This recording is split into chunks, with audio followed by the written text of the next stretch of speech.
안녕하세요. 선주국어교실 선주쌤입니다. 오늘은 저와 함께 단어 기출문제를 풀어보도록 하겠습니다. 준비 되셨나요? 출발! 1번 문제는 2022년 고1 6월 모평 문제입니다. 보기의 설명을 참고할 때 기억을 분석한 내용으로 적절하지 않은 것은 했어요.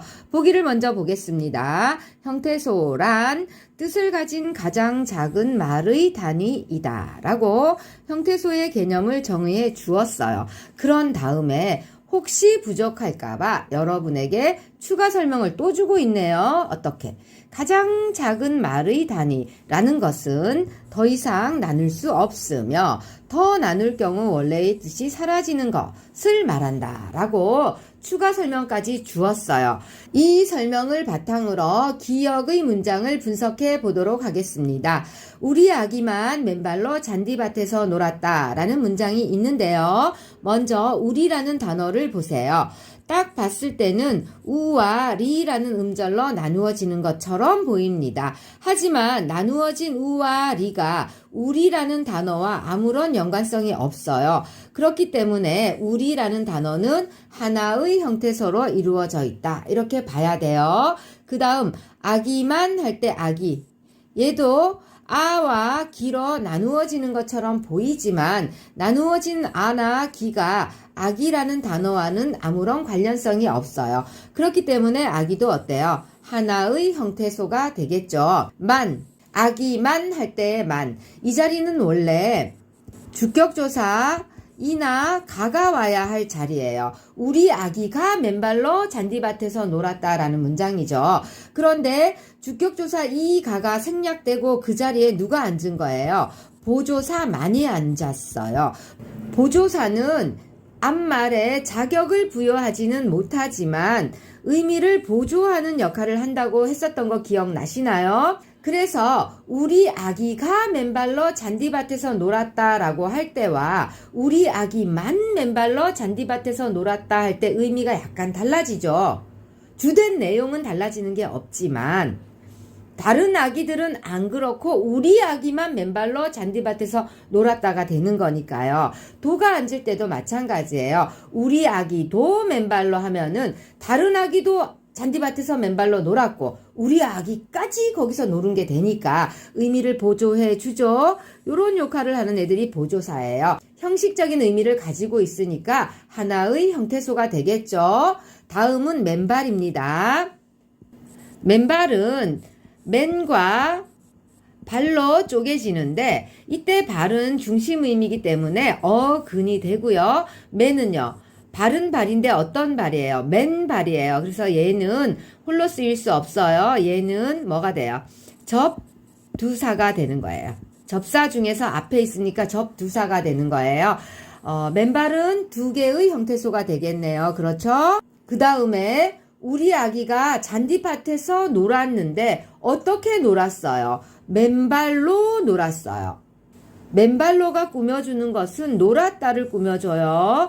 그러면 이 맨발로의 문장 성분은 서술어를 꾸며주니까 용언을 꾸며주니까 문장 성분은 부사어가 되거든요. 그러면 이 맨발이라는 단어가 부사어로 쓰일 수 있게 해주는 애는 뭔가요? 그렇죠. 여기 있는 로라는 조사가 되는데요. 얘는 부사격 조사가 됩니다. 부사격 조사도 문법적인 의미를 가지고 있으니까 형식 형태소가 되겠죠. 잔디밭에서 놀았다. 잔디밭을 보도록 하겠습니다. 얘는 딱 봐도 어떻게 갈라지나요? 잔디와 밭으로 갈라지죠. 그리고 갈라진 잔디가 뭐예요? 어근이 되고 밭도 어근이 돼요. 둘 다 어근과 어근입니다. 잔디밭이라는 단어는 어근과 어근이 만난 합성어가 되겠죠. 잔디와 밭 두 개의 형태소로 나누어집니다. 그 다음 아기가 어디에서 놀았어요? 잔디밭에서 놀았어요. 요때 요 잔디밭에서도 놀았다라는 용언, 서술어를 수식해주고 있는데요. 수식해주기 때문에 잔디밭이라는 체어는 이 문장에서 부사어로 쓰인 거예요. 여기서도. 자, 잔디밭이라는 체언이 부사어로 쓰이려면 여기 있는 얘가 뭐가 돼야 되나요? 부사격 조사가 돼야 되겠죠. 이렇게 아까 로처럼. 그렇기 때문에 에서도 문법적인 의미를 지닌 형식 형태소다 이렇게 볼 수가 있습니다. 다음 놀았다를 보겠습니다. 이때 어근은 어디예요? 어가는. 놀았다의 어가는. 놀다니까 여기가 되겠죠. 얘가 어간이면서 어근이 되는 거예요. 그 다음 얘는 노는 행위가 과거에 일어났음을 나타내주는 과거 시제 선어말 어미예요. 다는 이 문장이 평서문으로 끝납니다 하고 보여주는 종결 어미예요. 그럼 자, 실질 형태소인 놀, 형식 형태소인 앗, 또 형식 형태소인 다 이렇게 분석해 보았는데요. 기억은 우리 하나, 둘, 셋, 넷, 다섯, 여섯, 일곱, 여덟, 아홉, 열, 열하나, 열둘 모두 12개의 형태소로 이루어져 있네요. 그러면 문제를 한번 풀어볼까요? 선택지 1번 우리는 우와 리로 나누면 뜻이 사라지므로 그렇다고 했었죠. 하나의 형태소이다. 맞는 설명 되겠죠? 아기만은 아기와 만으로 나눌 수 있으므로 그렇죠? 2개의 형태소이다. 맞는 설명입니다. 맨발은 맨과 발로 나눌 수 있으므로 맞죠? 2개의 형태소이다. 맞는 설명 되고요. 잔디밭은 잔디와 밭으로 나눌 수 있으므로 맞죠? 그러니까 2개의 형태소이다. 맞는 설명이 되고요. 놀았다는 놀았과 다로 아니죠. 뭘로? 놀았다 이렇게 나누어져서 3개의 형태소가 되는 거예요. 정답은 5번이 되고요. 문제의 답은 나왔습니다. 하지만 우리가 기출문제 풀이를 하는 목적은 그렇죠. 실력을 다지는 거라고 했잖아요. 그러니까 답은 이미 나왔지만 다른 것도 살펴볼 게 있으면 좀 더 공부를 하고 가는 게 좋겠죠. 지금 기억 같은 경우에는 12개의 형태소로 이루어져 있다고 했는데요. 자, 그럼 단어는 몇 개일까요? 단어는 띄어쓰기 단위라고 생각을 해라. 그런 다음에 여기다가 조사의 개수를 찾아서 더해라. 이렇게 얘기했던 거 기억나시죠? 자, 일단 띄어쓰기 단위부터 볼게요. 한 덩어리, 두 덩어리, 세 덩어리, 네 덩어리, 다섯 덩어리. 그러니까 뭐예요? 일단 5개의 단어 이상은 되는 거예요. 여기서 이제 조사를 찾아봅시다. 아기만 할 때 보조사, 맨발로 할 때 부사격 조사, 잔디밭에서 할 때 부사격 조사. 조사가 모두 3개네요. 그래서 이 문장은 8개의 단어로 이루어져 있습니다. 자, 다음은 2번 문제입니다. 2번 문제는 2022년 고2 9월 학평 문제인데요. 보기 1의 기억에 해당하는 것만을 보기 2에서 있는 대로 고른 것은 했습니다. 자, 보기 1의 기억을 먼저 보도록 할게요. 통사적 합성어인데요. 여러분이 만약에 통사적 합성어에 대한 배경 지식이 있다면 바로 보기 2로 내려와서 문제를 해결하시면 됩니다.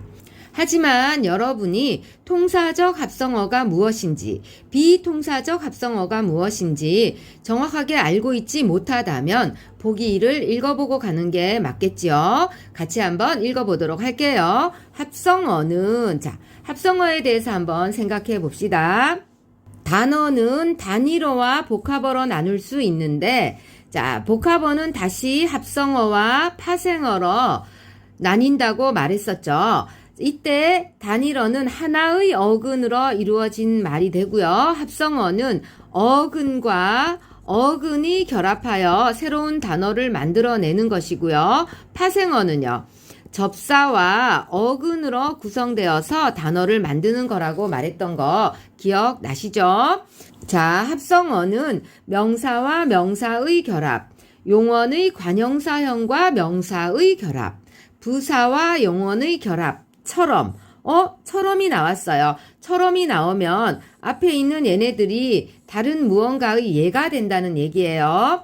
어근과 어근의 연결이. 그렇죠. 합성어는 어근과 어근이 만나서 새로운 단어를 만들어내는 거라고 했었으니까요. 그 연결이 우리말의 어순이나 단어 배열법과 일치하는 통사적 합성어와 라고 했어요. 그러면은 여기서부터 여기까지는 무엇을 수식해 주나요? 우리말의 어순이나 단어 배열법과 일치하느니 자, 통사적 합성어를 수식해 주고 있죠. 그러면 통사적 합성어는 뭐예요? 우리말의 어순이나 단어 배열법과 일치하는 합성어를 통사적 합성어라고 한다 하는 것을 알았어요. 그럼 앞에서 가로친 애들은요. 여기에 얘가 되겠죠. 명사와 명사의 결합, 용언의 관형사형과 명사의 결합, 부사와 용언의 결합은 우리말의 어순이나 단어 배열법과 일치하는 연결 방법이다 하고 알고 갈 수 있어요. 그 다음 용언의 어간과 명사의 결합, 용언의 어간에 용언의 어간이 직접 결합한 것처럼 이랬어요. 여기도 마찬가지죠. 여기서부터 여기까지가 다른 무언가의 예가 될 거예요. 우리말의 어순이나 단어 배열법과 일치하지 않는 했어요.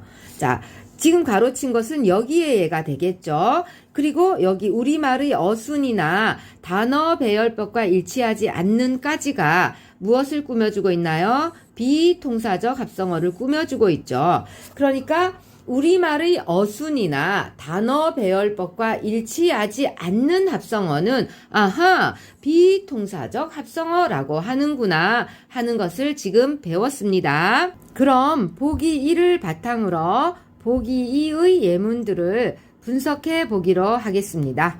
분석하기에 앞서 자, 통사적 합성어를 기억이라고 했으니까 비통사적 합성어는 니은이라고 하고요. 자, 그 다음 명사와 명사의 결합을 1, 용언의 관형사형과 명사의 결합을 2, 부사와 용언의 결합을 3, 그리고 용언의 어간과 명사의 결합을 4, 용언의 어간에 용언의 어간이 직접 결합한 것을 5번이라고 하기로 약속을 하고 예문을 분석해 보도록 하겠습니다. 첫 번째 예문은 덮밥입니다. 덮밥은 무엇인가로 밥을 덮은 것을 덮밥이라고 하지요. 이때 자, 밥은 품사가 명사가 되고요. 덮은요, 덮. 얘는 용언의 어간이 되죠. 덮다, 덮고, 덮으면, 덮어서, 덮으니 이렇게 활용을 하는 동사의 어간이 되는데요. 용언의 어간은 단독으로 쓰이지 못해요. 그래서 뒤에 반드시 어미를 필요로 하는데 용언의 어간이 명사를 꾸며주기 위해서는 관형사형 전성어미를 취해야 합니다.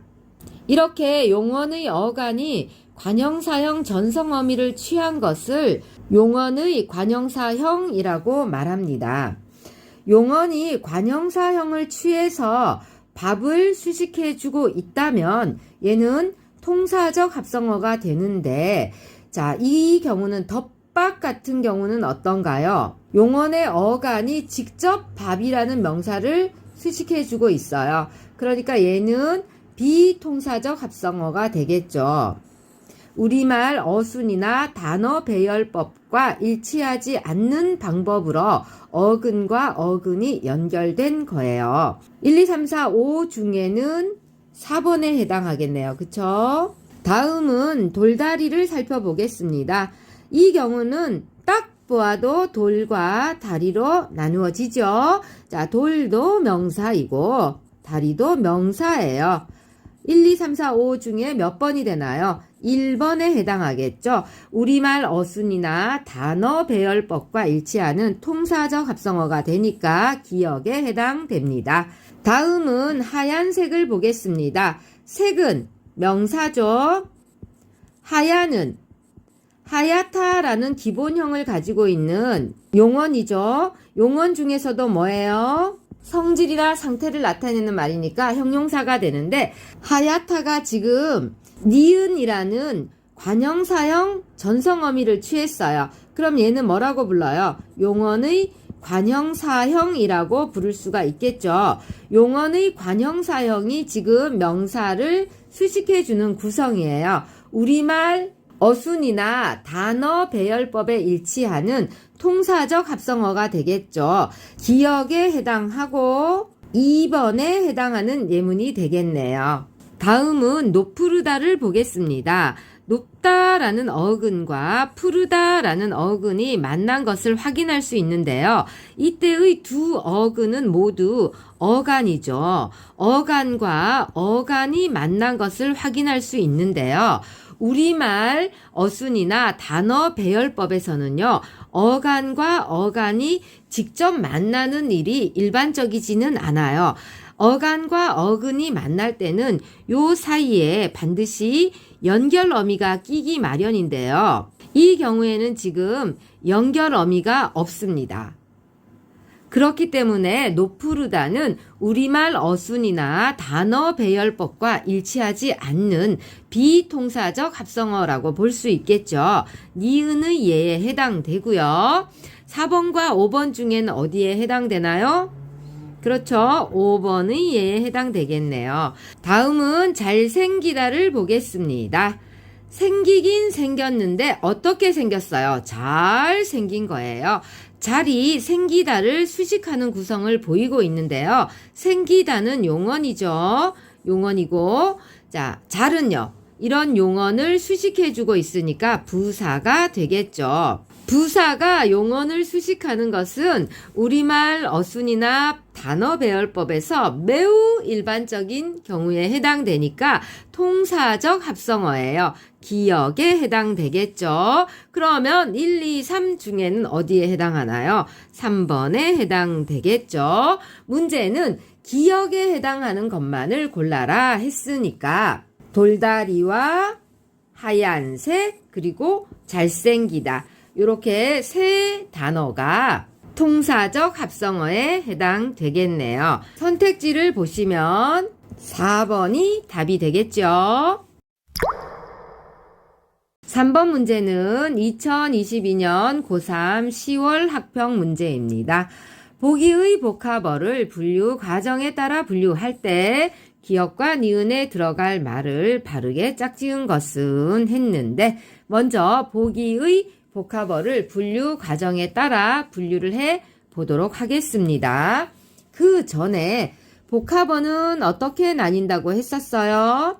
합성어와 파생어로 나뉜다고 했던 거 기억나시죠? 합성어는 어근과 어근으로 구성이 되고 파생어는 접사와 어근으로 구성이 된다 했었던 거 기억하시면서 분류 과정에 들어가 보도록 하겠습니다. 둘 이상의 어근으로만 구성되어 있나요? 둘 이상의 어근으로만 구성되면 뭐가 되나요? 합성어가 되겠죠. 그래서 얘를 따라가면 기역에는 합성어가 들어가야 돼요. 그 다음 아니오를 따라가면 어떻게 돼야 돼요? 파생어가 돼야 됩니다. 접사가 어근 앞에 붙어서 어근 앞에 붙으면 뭐라고 했어요? 접두사라고 했죠.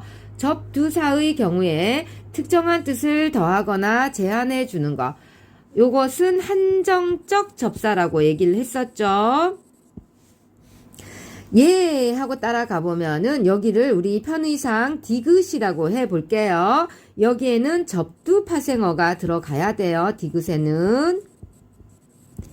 그 다음 아니오를 따라가면은 모두 다 전미 파생어가 돼야 되는데 전미 파생어는 다시 두 개로 나뉠 수가 있죠. 한정적 전미 파생어와 지배적 전미 파생어로 나누어 볼 수 있는데요.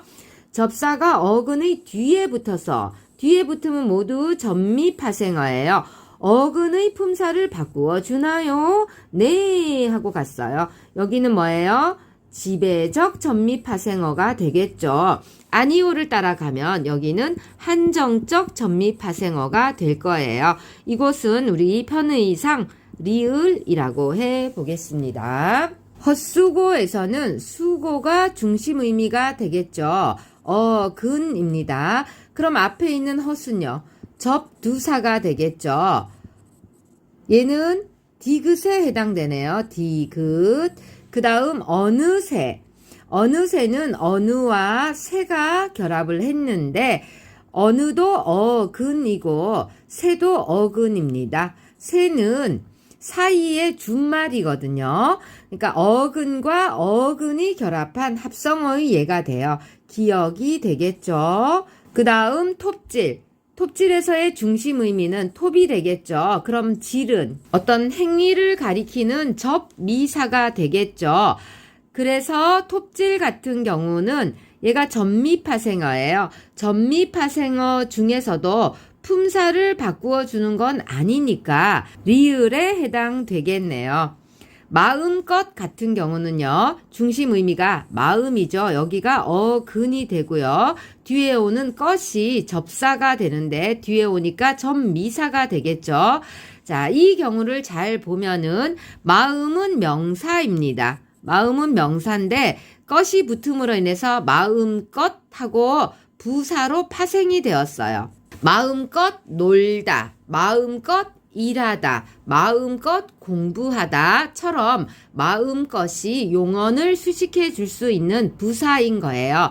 그러면 것은 어떻게 돼요? 부사를 파생해 주는 부사 파생 전미사가 되겠죠. 지배적 접사에 해당되는 예가 될 거예요. 마음껏은 니은의 예에 해당되겠습니다. 꺽쇠는 꺾다라는 어근 뒤에 쇠라는 어근이 붙은 거예요. 비통사적 합성어가 되겠죠. 우리 2번 문제에서 살펴본 것처럼 용언의 어간 꺾다 뒤에 명사 쇠가 바로 결합한 비통사적 합성어가 됩니다. 비통사적 합성어라 할지라도 합성어니까 꺽쇠는 기역에 해당됩니다. 다음은 지우개를 보겠습니다. 지우개는 지우다라는 용언의 어간에 개가 붙은 것을 확인할 수 있는데 이때 용언의 어간이 어근이 되고요. 개는요 접사가 되겠죠. 지우다라는 동사가 개가 붙음으로 인해서 어떻게 됐어요? 지우개라는 명사로 파생됐어요. 그렇다면 이 개는 뭐가 되는 거예요? 명사 파생 전미사가 되겠죠. 지우다라는 동사의 품사를 바꾸어 주는 접사, 개는 지배적 접사가 되겠습니다. 지우개는 니은의 예에 해당되네요. 문제는 기역과 니은에 들어갈 말을 찾으라 했으니까 기역에 들어갈 애는 어느새와 꺽쇠가 되고요. 니은에 들어갈 애는 마음껏하고 지우개가 되겠네요. 정답은 1번 되겠습니다. 다음은 4번 문제입니다. 4번 문제는 2022년에 시행한 고3 9월 모평 문제인데요. 보기의 A에서 E까지에 대한 이해로 적절한 것은 했어요. 보기는 국어의 어미에 대해서 설명하고 있는데 찬찬히 읽어본 다음에 한번 정리를 해보도록 하겠습니다. 어미는 용언의 어간에 붙어 자, 그렇죠. 어미는 어간과 짝꿍이라고 했어요. 여러 가지 문법적인 기능을 수행한다. 그래서 어미는 형식 형태소라고 했었지요. 어미는 선어말 어미와 어말 어미로 나누어진다. 선어말 어미는 선어말 어미 할 때에 선은 먼저 선자를 생각하시면 됩니다. 어말 어미보다 먼저 온다. 이렇게 이해하시면 되겠죠. 용언의 어간과 어말 어미 사이에 요 사이에 들어가는 게 선어말 어미가 되겠죠. 자, 어떤 것을 담당하느냐? 시제나 높임 같은 문법적 의미를 나타낸다.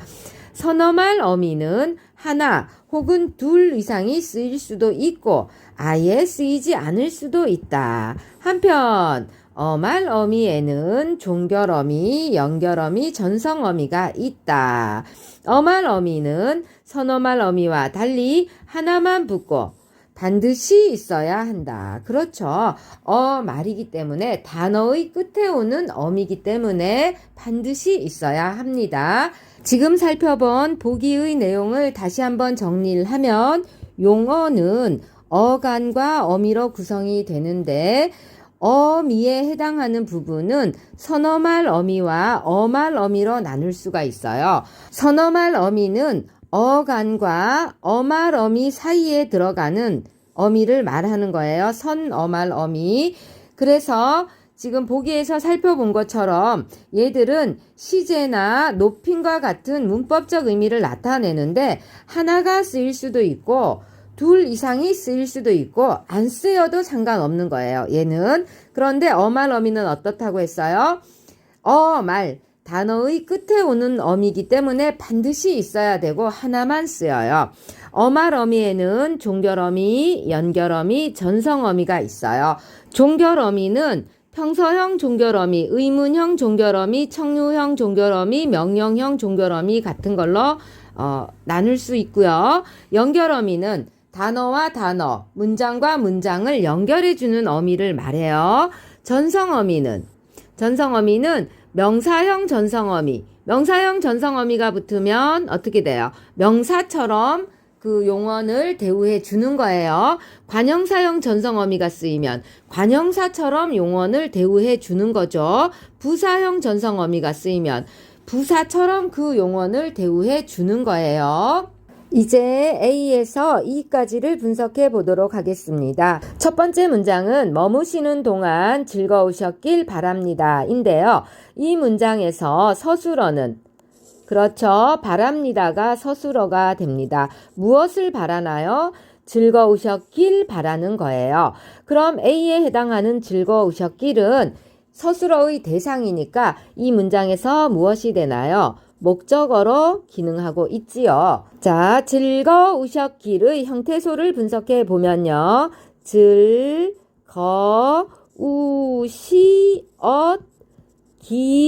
리을과 같이 분석이 됩니다. 즐겁다라는 형용사는요. 즐겁다, 즐겁고, 즐거우니, 즐거우면, 즐거워서와 같이 활용을 합니다. 이때 변하지 않는 부분, 요 부분이 뭐가 됩니까?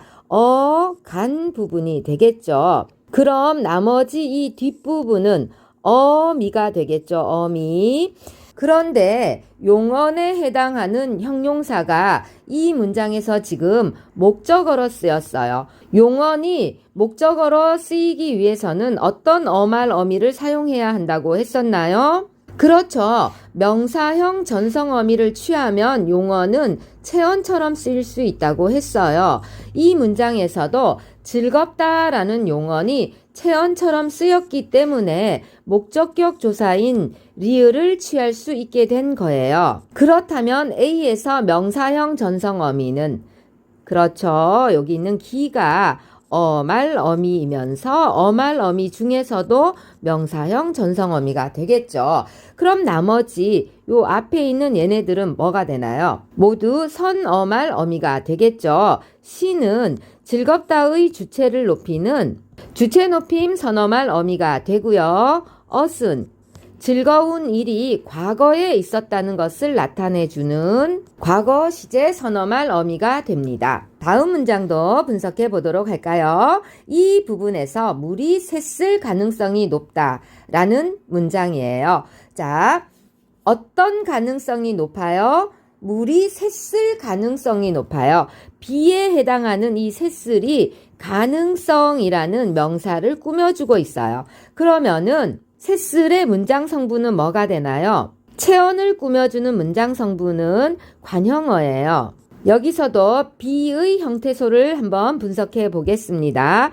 물이 새다 할 때 새, 쓸 이렇게 분석이 되는데요. 새다는 동사죠. 새다, 새고, 새니, 새면, 새어서 이렇게 가니까 그래서 새 부분이 어간이 되고요. 동사예요. 동사 어간이 되고요.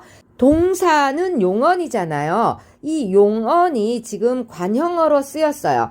용언이 관형어로 쓰이기 위해서는 어떤 어말 어미를 취해야 되나요? 그렇죠. 관형사형 전성 어미를 취해야 돼요. 그러면 용언을 관형사처럼 대우해 주는 거예요. 관형사는 문장에서 관형어로 기능하니까요. 그렇다면 이 단어의 끝에 있는 을은 어말 어미가 되고요. 어말 어미 중에서도 관형사형 전성 어미가 되는 거예요. 그래서 관형어로 기능을 해줄 수 있게 한 거고요. 을이 어말 어미면 을의 앞에 있는 엇은 세다라는 동사가 과거의 일이었음을 알려주는 과거 시제 선어말 어미가 되겠죠. 자, 세 번째 문장은 번거로우시겠지만 서류를 챙겨주세요 입니다. 다시 보면 번거로우시겠다 하지만 서류를 챙겨주세요 이렇게 이어진 문장이라고 볼 수 있어요. 그러니까 C의 맨 끝에 있는 지만은 어말 어미가 됩니다. 어말 어미 중에서도 뒤에 있는 문장과 연결을 해주니까 뭐가 되나요? 연결 어미가 되는 거예요. 그 다음 번거롭다도 A의 즐겁다처럼 번거롭다, 번거롭고, 번거로우니, 번거로우면, 번거로워서 이런 식으로 활용을 합니다. 그래서 번거로우까지를 어간이라고 보면 그럼 이제 어간과 어말어미 사이에 있는 시와 겟은 둘 다 선어말 어미가 되겠죠. 이때 시는요. 번거롭다의 주체를 높이는 주체 높임 선어말 어미가 되고요. 겟은 번거로움이 미래에 일어날 일임을 나타내주는 미래시제 선어말 어미가 되겠습니다. 네 번째 문장은 시원한 식혜를 먹고 갈증이 싹 가셨겠구나 입니다. D 부분에 해당하는 가셨겠구나가 지금 형태가 축약되어 있는 상태이기 때문에 형태소를 한번 풀어보겠습니다. 가시엇 겠구나 라고 풀어지는데요. 이 경우에 정말 중요한 문제가 보이네요. 얼핏 보기에 밑줄 친 부분만 만약에 본다면 가다가 어간이고 시, 엇, 겟 얘네들은 선어말 어미겠구나 하고 착각할 수 있어요. 그런데 이러면 낚이는 거예요. 국어 문제를 풀 때는 밑줄 친 부분만 보면 절대 안 돼요. 바쁘더라도 시간이 없더라도 문장 전체를 봐야 돼요. 시원한 식혜를 먹고 갈증이 싹 가셨겠구나니까 어그는 가다가 아니라 가시다가 되겠죠. 어떤 상태가 없어지거나 달라지다라는 의미를 갖는 동사가 됩니다. 동사 어가는 가시까지가 되겠죠. 가시다, 가시고, 가시니, 가시면 이런 식으로 활용을 하니까요. 여기까지가 어간이 되고요. 그러면 D 부분의 맨 끝에 있는 얘는 단어의 끝이니까 어말 어미가 되고요. 문장을 종결하니까 종결 어미가 되겠죠. 이제 어간과 어말 어미 사이에 남아있는 얘네들은 선어말 어미가 되는데요. 엇은 가시다라는 행위가 과거의 일이었음을 알려주는 과거 시제 선어말 어미가 되고요. 겟은 미래 시제 선어말 어미가 되겠지요. 이때 겟은 추측의 의미도 같이 갖고 있어요. 이제 마지막 문장입니다. 항구에 다다른 배는 새로운 항해를 준비했다. 이에 해당하는 다다르는 뒤에 있는 배를 지금 꾸며주고 있어요.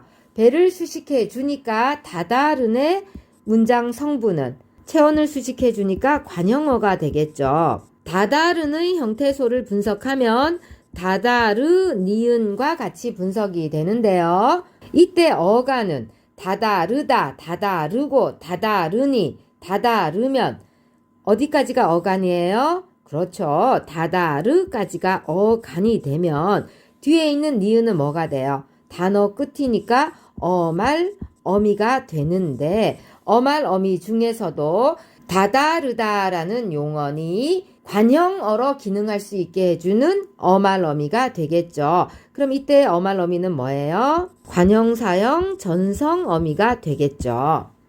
이 경우는 지금 선어말 어미가 없네요. 그럼 선택지를 보겠습니다. 1번 선택지는 A에 대한 설명인데요. 선어말 어미 2개와 자 어때요? 과거 시제 선어말 어미와 주체 높임 선어말 어미 2개 사용되었죠. 연결어미가 사용되었다. 연결어미가 사용되었나요? 아니죠. 전성어미가 사용되었죠. 그래서 연결어미가 사용되었다. 1번 틀렸습니다. 2번 봅시다.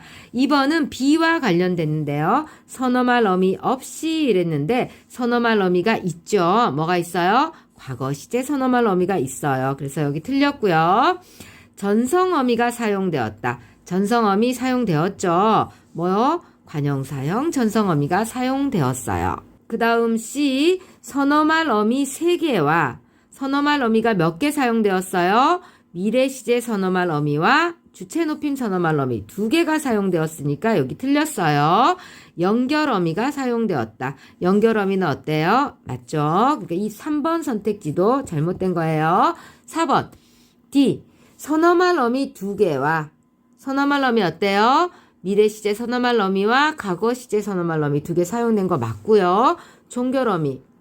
그렇죠. 어말어미인 종결어미 사용됐어요. 그래서 4번은 맞는 설명 되고요. 이 부분 볼게요. 선어말 어미 1개와 했어요. 선어말 어미 사용되지 않았어요. 전성어미. 전성어미 사용됐죠. 관형사형 전성어미. 전성어미는 사용되었지만 선어말 어미가 사용되지 않았기 때문에 5번도 잘못된 설명이에요. 정답은 4번 되겠네요. 5번 문제는 2022년 고2 11월 학평 문제입니다. 보기는 문법 수업의 일부이다. 선생님의 설명에 따라 밑줄 친 단어를 이해한 내용으로 적절하지 않은 것은 했습니다. 관형사에 관한 설명인데요. 관형사는 체언을 꾸며주는 품사로 관형사에 대해서 정의를 내려주고 있지요. 뒤에 오는 체언의 성질이나 상태를 분명하게 해주는, 자, 뒤에 오는 체언의 성질이나 상태를 분명하게 해주는 관형사는 뭐라고 하나요? 성상관형사라고 하고요. 구체적인 대상을 지시해주는, 자, 이 부분은 어디를? 지시관형사를 꾸며주네요. 그쵸? 관형사절로. 구체적인 대상을 지시해주는 관형사는 지시관형사. 그 다음 수량을 나타내는 뒤에 오는 수관형사를 꾸며주고 있어요. 구분할 수 있습니다. 했어요. 자, 여러분에게 지금 관형사의 정의를 내려주고 관형사의 종류를 말해줬는데 관형사절로서 관형사의 종류들을 각각 설명을 해 주었어요. 그런 다음에 이러한 관형사는 형태가 변하지 않고, 그렇죠. 관형사는 형태가 변하지 않아서 불변어에 해당되었었죠. 어떤 조사와도 결합하지 않는 특징이 있습니다. 라고 관형사의 특징을 말해주고 있어요. 조사와 결합하는 것은 주로 체언에 해당하는 거였죠. 그쵸? 관형사는 수식어이기 때문에 조사와 결합하지 않습니다. 그럼 이제 기역, 니은, 디귿을 분석해 보도록 하겠습니다. 이 상점에서 이는 지금 뒤에 있는 체언인 상점을 꾸며주고 있어요. 수식해주고 있는데 이가 상점을 지시하니까 이는 뭐가 돼요? 지시관형사가 되고요.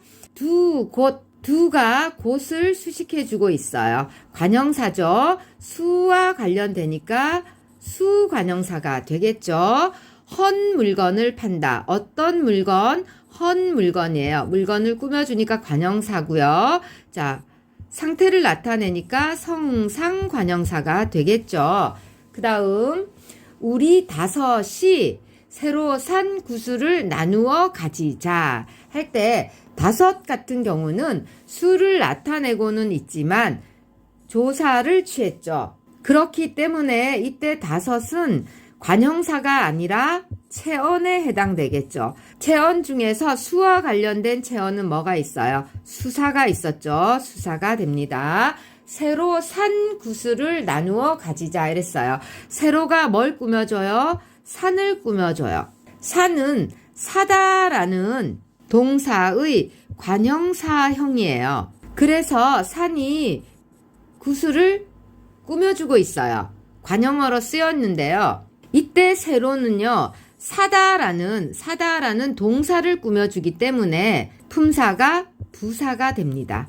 체언 외의 것을 수식하는 것은 부사예요. 자, 디귿을 분석해 보겠습니다. 나는 오늘 어머니께 드릴 새 옷을, 새가 지금 옷이라는 체언을 수식해주고 있어요. 그러니까 얘는 관형사가 맞고요. 관형사 중에서도 어떤 옷이에요? 새 옷이니까 상태를 나타내 주니까 성상 관형사가 되겠죠. 한 벌을 샀다. 벌은요, 단위성 의존 명사예요. 의존 명사도 체언이잖아요. 체언을 꾸며주고 있어요. 그렇다면 한은 뭐가 되나요? 관형사가 되겠죠. 한 벌, 두 벌, 수와 관련된 관형사니까 수관형사가 되겠네요. 선택지를 보러 가겠습니다. 1번 선택지, 기역에서 이는 상점을 꾸며주는 지시관형사이다. 맞는 설명이 되겠죠. 기역에서 허는 체언인 물건의 상태를 드러내준다. 그래서 무슨 관형사라고 했었어요? 성상관형사라고 했었죠. 맞는 설명이 되겠죠. 니은의 다섯은 조사와 결합하는 것을 보니 관형사가 아니다. 맞는 설명이죠. 수사라고 했었어요. 4번 선택지, 기역의 두와 디귿의 하는 수량을 나타내는 수관형사이다. 맞는 설명이 되겠죠. 5번 선택지, 니은의 세로와 디귿의 세는 형태가 변하지 않는. 자, 니은의 세로 부사죠. 디귿의 세 관형사죠. 부사나 관형사 모두 다 형태가 변하지 않는 건 맞아요. 그런데 뒤에가 틀렸네요. 성상관형사이다. 뒤에 있는 세만 성상관형사가 되겠죠. 그쵸? 그래서 5번 설명은 틀렸어요. 정답은 5번이 되겠습니다. 지금까지 살펴본 5문제는 가장 대표적인 유형이라고 볼 수 있는 문제들이었어요. 더 많은 유형과 더 많은 문제들이 있으니까 여러분들이 찾아서 스스로 꼼꼼하게 공부하시기를 권해드립니다. 다음 시간에는 문장 성분에 대해서 공부하도록 하겠습니다. 또 만나요. 또 만나요. 또 만나요.